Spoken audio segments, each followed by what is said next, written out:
What's going on, guys? My name is Fat Bento, and today we are going to be talking about making gold. We're going to talk about how I make gold, all the ways you can make gold in the game in general, and how you can make over 1,000 gold per week on one character. Let's jump right into it.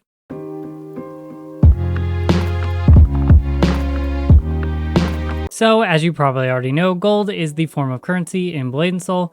It is used to do all your upgrades, buy in-game items, and things like that.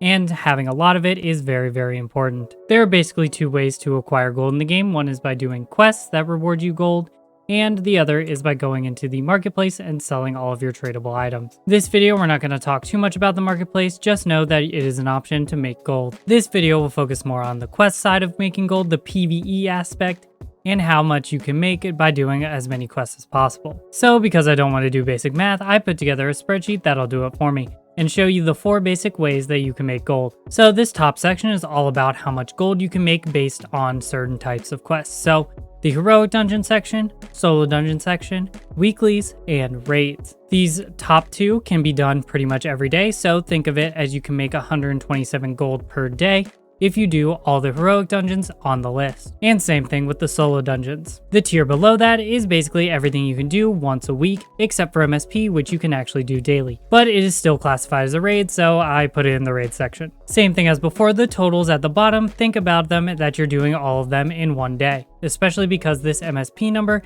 is just for the daily MSP quest, not the total for a whole week. For the raids specifically, note that this spreadsheet does not account for the dynamic quest drops. For example, in Temple of Illuvium, their dynamic quests drop gold bars that you can sell for 10 gold each. So this does not take that into account. So now let's look at how much gold you can make in total per week. This is what I would call your gold potential. If you are able to do all of your heroic dungeons, all of your solo dungeons every day, all of your weeklies, and all your raids, including a daily MSP, you can make a total of 1,643 gold at the very low end. Because again, this calculation does not include any dynamic rewards or tradable materials. And so based off of this number, we can guesstimate how much gold you can make every single week, depending on your character's strength relatively. I put together 2 scenarios on the screen. One is for characters that are basically fresh out of the story, and then the other one is for characters that completed the Call to Arms event to show you about how much gold any character can make. So this is what I recommend you do if your character is fresh out of the story in order to start making gold. This includes alternate characters as well as main characters, just to get your income started. Any character fresh out of the story can pretty much do any of the easy mode dungeons, but just to be safe, I would stick to the bottom 4. This is Brood Chamber, Sandstorm Temple, Cold Storage, and Heaven's Mandate. And if you do those every day, you will make at least 321 gold on that character. You should aim to do 5 weekly challenges on every character that you can, because 2 you can get carried through, 2 you can actually do, and 1 should happen just by doing your daily dungeons.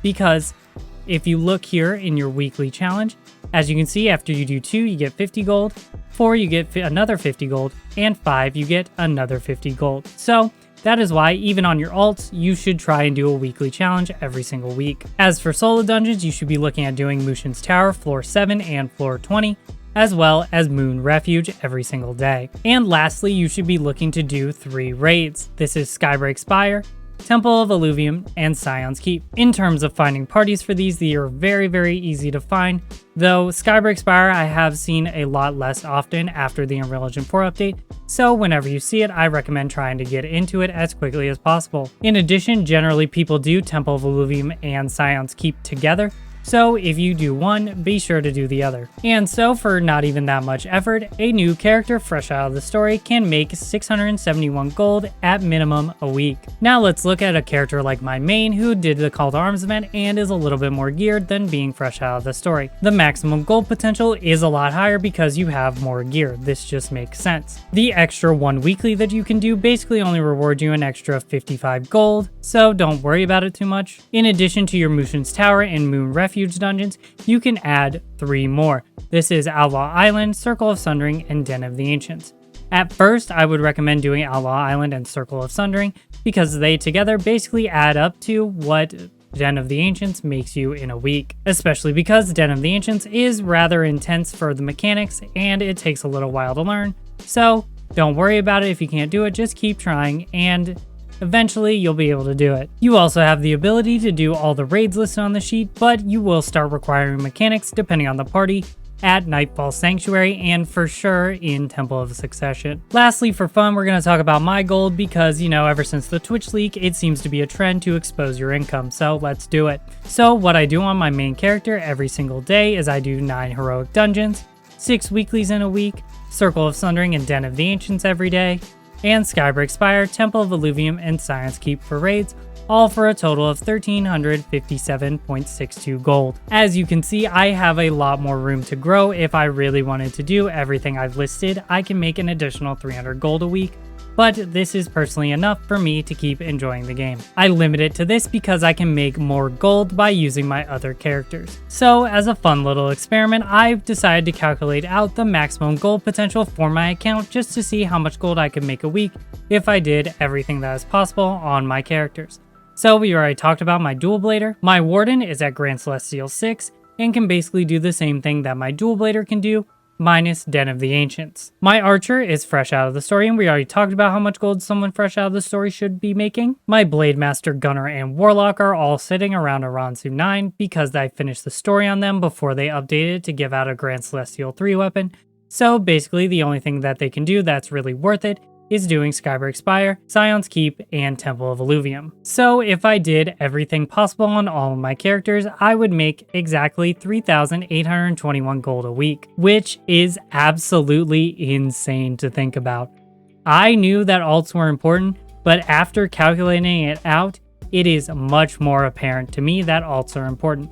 Even my lowest geared alts make me about 600 gold a week, just by doing 2 raids on each of them. So if you needed some encouragement to level an alternate character, this is it right here. But if you're going to level an alt, I'd recommend keeping it to the 1 to 2 range because, at least for me personally, I don't have the time to do all of these raids on all my characters, so I'm basically missing out on this 600 gold a week. And of course it makes me feel bad because I want that gold because everything's expensive in this game. But that's not really what the takeaway of this video is. The takeaway of this video is how much gold you can make even on a freshly leveled character or a super low geared one, as well as showing you how easy it is to make gold and how straightforward it really is. You just gotta put in some time and the gold will accumulate. By the way, this sheet will be linked in the description below. If you want, you can make a copy of your own, fill in your own information, fill in how much you want to do per week, and see how much gold you can make. Just to give you an idea of how much this gold adds up, I was able to upgrade my Thornbreaker 9 weapon to Silver Steel, which costs itself about 3,000 gold in just materials in Premium Transformation Stones and Empyrean Spirit Stones in about 2.5 weeks. And that's basically just doing stuff on my main character. So in conclusion, gold is pretty straightforward in terms of how to acquire it. You just gotta kind of know where to go get it. But yeah, that's gonna be it from me. Thank you all so much for watching. I really appreciate it. If you enjoyed this video, go ahead and leave a like. I'd really appreciate it. And if you want to see more Blade & Soul content, go ahead and click that subscribe button, as it would really make my day. And if you have any questions or comments, leave them down below. But other than that, that's going to be it from me. I've been Fat Bento. I'll see you in the next one. Peace.